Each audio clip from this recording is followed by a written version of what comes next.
Netflix has really changed the way people watch television, and in return, how networks and other providers provide television. And recently at the Television Critics Association press tour, NBC thought that they had gotten a handle on how Netflix handles its ratings.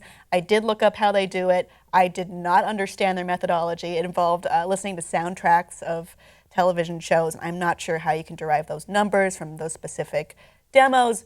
But sure, audience, I hope you can explain it to me below in the comments because it is weird.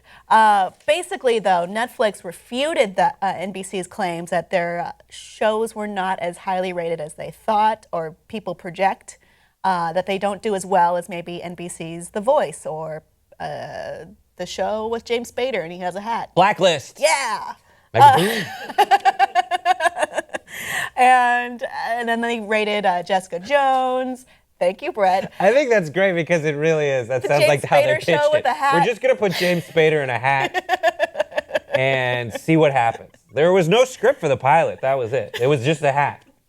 Greenlit. And it works. But what they were going at was, they're not the giant that they say they are or that we all think they are. And the way we do things is fine, and it's working out great for us.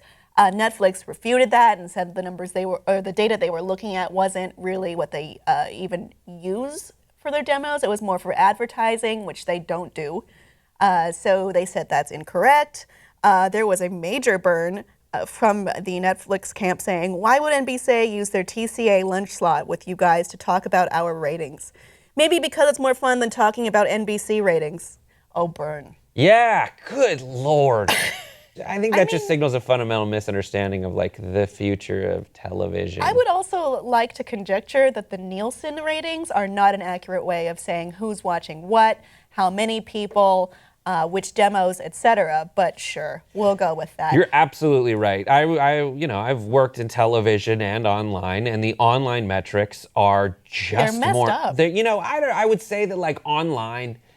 It boggles my mind that Netflix wouldn't just be able to say the reason we know who's watching is because when someone watches our video, we just add a 1.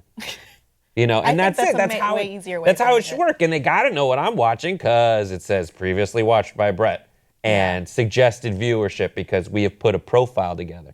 Now that's something that maybe they might say they're using the data they get on you is not toward tracking how many people are watching what, but more toward putting together a personalized profile based on what you watch. But Nielsen is just a sham. It doesn't make sense anymore. Nielsen is not with the current way that people consume media. Yeah. I don't think it even made sense in the past if we're just using this sample, this random person. Yeah, and the advertiser, what they're talking about with the advertiser-based model, of course, Nielsen used a small sample of people who knew they were being tracked to get data on and extrapolating greatly from a small amount of people who was watching what and how many. Because I used to work on a show, and literally if we had one extra person with a Nielsen box watching, our ratings doubled. And it was a tiny network, and it was just one person. The landscape is changing, and it has been changing for years. I mean, Netflix started as this company that would buy DVDs and then send them out across the country. But then that is how they made their money. And then now they're able to produce these exclusive, high-quality shows that people want to watch. And it is also supplanting the movie industry as well, with Beasts of No Nation, and then having that Netflix premieres the same day as theater premieres, and now certain theaters won't carry Netflix movies. I think this is all okay, and this is what they have to do. And both sides are like, wait a minute, I thought we were bros here. Nope. But they're absolutely not. The whole idea of Netflix and same-day distribution and cinema and online is to give people more of a choice of what they can watch when they want to watch it.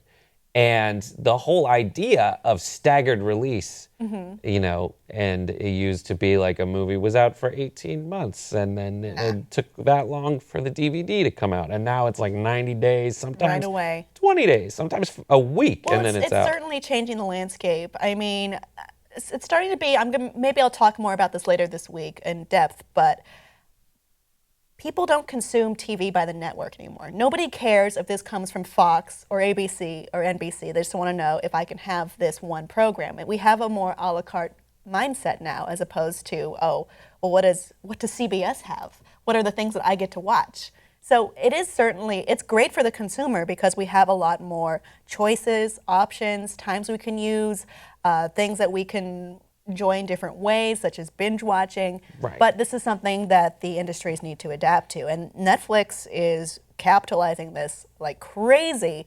And it feels like networks are just trying to catch up at this point. Audience, what do you think about Netflix becoming the new one to beat in the TV and possibly movie industry? Let us know below in the comments, and please like and subscribe for more.